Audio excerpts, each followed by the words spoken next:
இந்த அமெரிக்க பையன் எப்படியோ உலகத்துக்கு அன்னை அமெரிக்காங்கிற ஒரு பதவிய வாங்கிட்டு, பண்ற அல்சாட்டியத்துக்கு அளவே கிடையாது. காரணம் என்ன அப்புட்ன்னா, எப்பயுமே அவனுக்கு புடிச்சதும், தெரிஞ்சதும் ஒரே விஷயம் தான். நாட்ட கிளச்சு போடுறது. இதுல விதிவிலக்கு அப்படிங்கிறது பக்கத்துல உள்ள கனடா. பக்கத்துல இருக்கிறனாலயா? அது சத்தியமா நமக்கு தெரியாது. விதிவிலக்கு. ஏன் அந்த நாட்ட கிளச்சு போட மாட்டாங்களான்னா, சத்தியமா கிளச்சு போட மாட்டாய்ங்க. ஆனா அந்த நாட்ட எங்களோட இணைச்சுக்க, எங்களோட 51வது மாநிலமா வந்துரேன். இப்ப என்ன கெட்டு போச்சு? அப்படின்னு சொல்லி தினமும் பிரஷர் பண்ணிக்கிட்டு இருக்காய்ங்க. ட்ரம்ப் பிள்ளையார் சொல்லியான்னு கேட்டா, அது பல அதிபர்களா பிள்ளையார் சொல்லி போட்டு அப்படியே ரகசியமா வச்சிருந்தார்கள். 2 பேர் மட்டும் ஓப்பன் பண்ணார்கள். ட்ரம்ப் கொஞ்சம் வீரியமா பண்ணியிருக்காரு. இவ்வளவுதான் வித்தியாசம். ஆனா பாருங்க, இந்த சைடு உள்ள மெக்சிகோக்கு அந்த ஆஃபர் கூட கிடையாது. "நீ அண்ணன் தண்ணி புழங்காத போ" அப்படின்னு சொல்லி கழட்டி விட்டுட்டாய்ங்க. இந்த மாரி கெட்ட பையன் அமெரிக்கா, சமீப காலமா ஒரே ஒரு விஷயத்த மட்டும் மாத்திட்டாய்ங்க.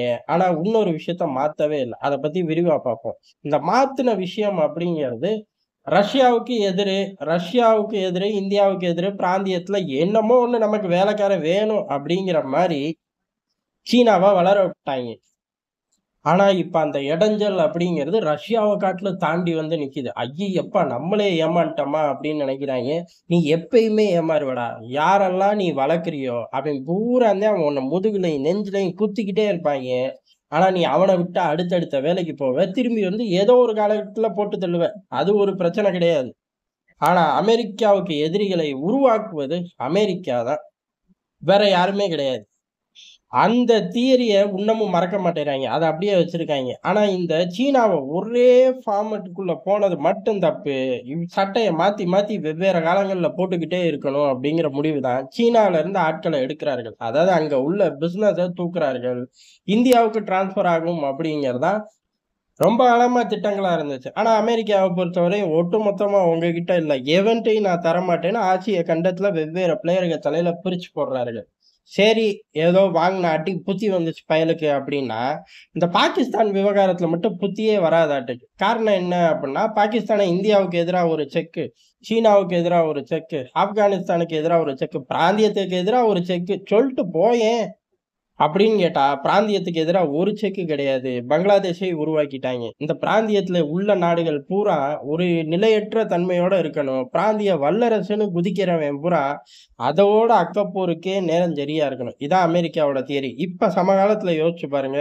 ஆசிய பகுதிகள்ல, குறிப்பா இந்தியா, சீனா பக்கத்துல பர்மா பிரச்சனை, பங்களாதேஷ் பிரச்சனை, பாகிஸ்தான பொறுத்தவரை என்னைக்கு பிரச்சனை. இதுல ஆப்கானிஸ்தான் மட்டும் தான் அவன் திருந்திட்டான். என்ன அப்புட்ன்னா, ராஜ வாழ்க்கை இருக்கு.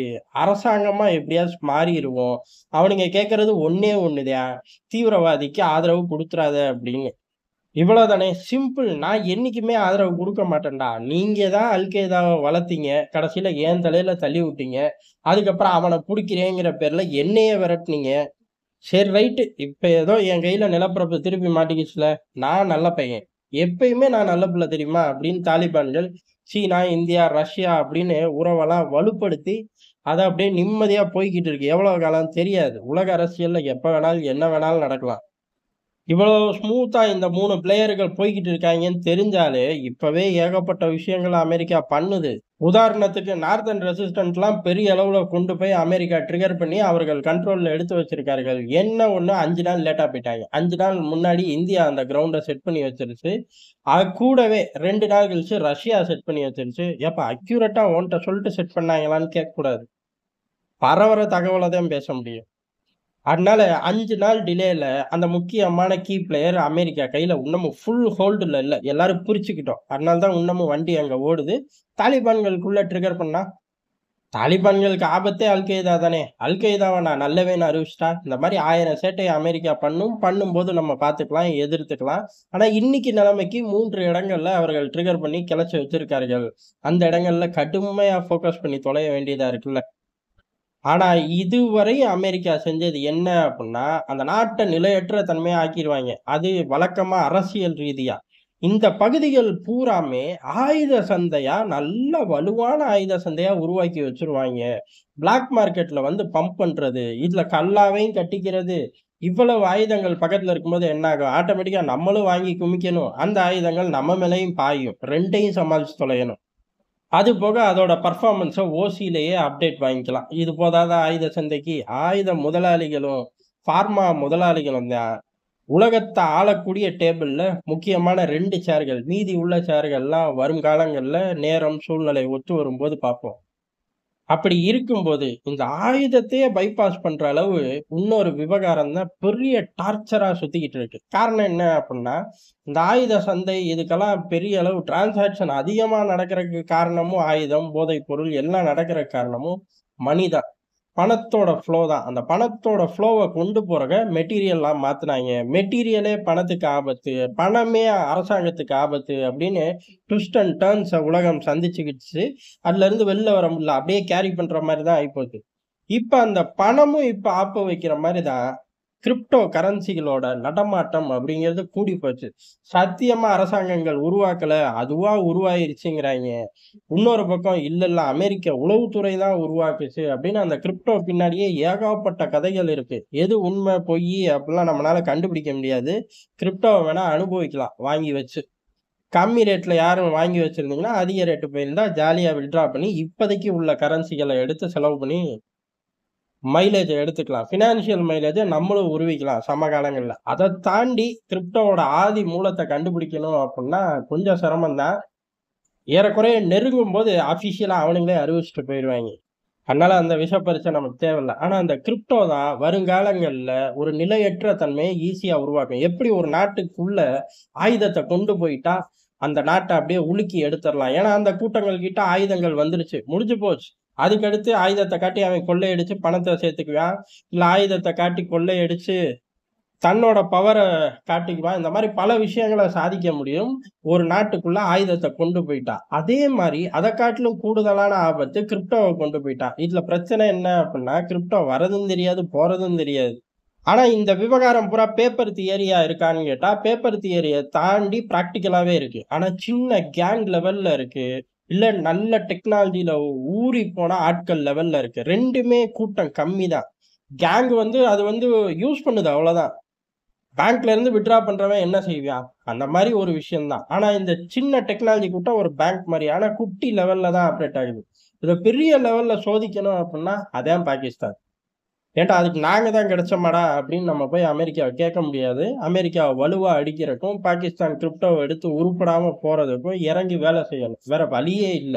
அன்னை அமெரிக்கா அந்த கிரிப்டோவ ஒரு நாடு பரந்த நிலப்பரப்புக்குள்ள ஊடுருவி, அந்த நாட்ட எப்படி கெடுக்குது, பக்கத்து நாட்ட எப்படி கெடுக்குது அப்படிங்கிற அந்த சோதனை முயற்சியில இறங்கிட்டான். இறங்குறதுக்காக பாகிஸ்தான் இந்தியாவுக்கு எதிரா தீவிரவாதத்தனத்த பண்ணுது. கண்டிக்கணும், கண்டிக்கல.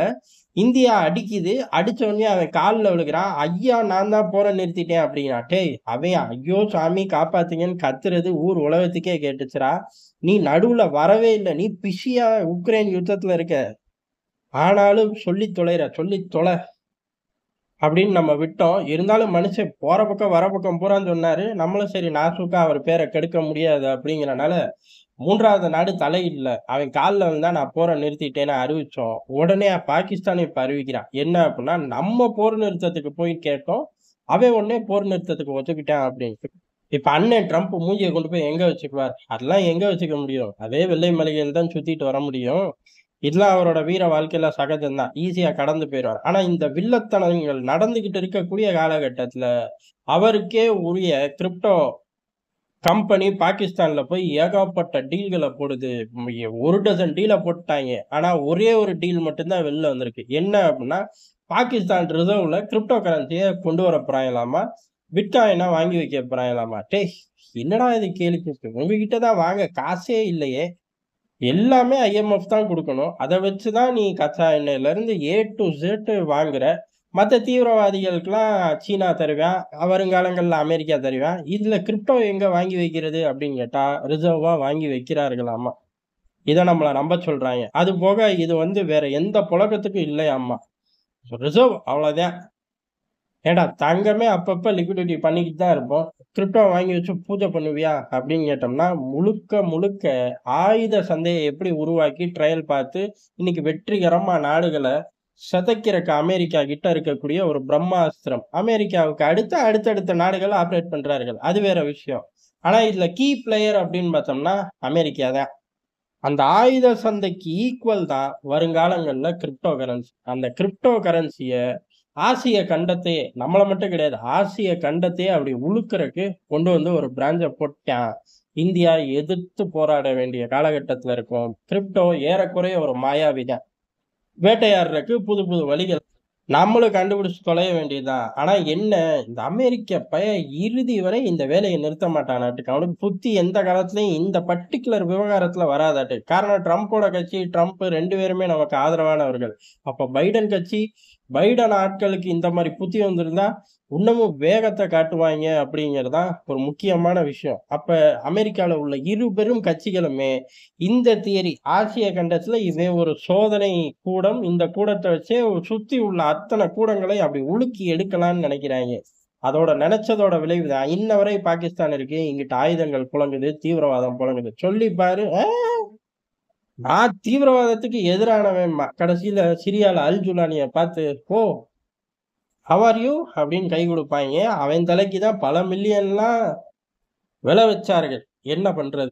உலக அரசியல் அப்படிங்கிறது கேடுகெட்ட அரசியல். அதுல உள்ளூர் அரசியல்லாம் பக்கத்துல கூட நிக்க முடியாது. அதுக்கு நிகர் அது மட்டுமே. அத புரிஞ்சவன் மட்டும் தான் அந்தந்த நாடுகள் காப்பாத்தப்படும். புரிஞ்ச தலைவர்கள் ஆட்சி அதிகாரத்துல இருக்கணும். அந்த நாடுகள் கொடி பறக்கும் அப்படிங்கிறது தான் உண்மை. கடந்த 12 வருஷமா என்ன செய்றோம்? உலகம் சந்திக்காத எல்லா விவகாரங்களையும் சந்திக்குது. கொடிய நோய், எப்பயோ காசநோய், பிளேட்டு அந்த மாரி வந்த காலங்கள். அதுக்கடுத்து பெரிய அளவுல மருந்தெல்லாம் கண்டுபிடிச்சு விஞ்ஞானம் எங்க போச்சு தெரியுமா? அதுக்கு எல்லையே இல்லடா அப்டின்னாய்ங்க. கடைசில கோவிட் வந்து ஓடி உள்ள போய் உட்காரு. என்ன பேசுறதா இருந்தாலும் உள்ளயே உட்கார்ந்து பேசு. அப்டின்னு சொல்லி மிரட்டி விட்டுச்சு. அந்த மாரி கடந்த 12 வருடங்களா சந்திக்காத எல்லா நிகழ்வுகளையும் ஏற்கனவே சந்திச்ச கொடிய நிகழ்வுகள மீண்டும் அப்டியே ரிப்பீட் ஆகுது. அந்த காலகட்டங்கள்ல தான் இந்தியா எடுக்காத மைலேஜே இல்ல. அதனால கிரிப்டோ கரன்சிலயும் இறங்கி அடிச்சு அமெரிக்காவோட அரசியல கிழித்து இந்தியா எரியும் அப்டிங்கிறது எதார்த்தமான உண்ம.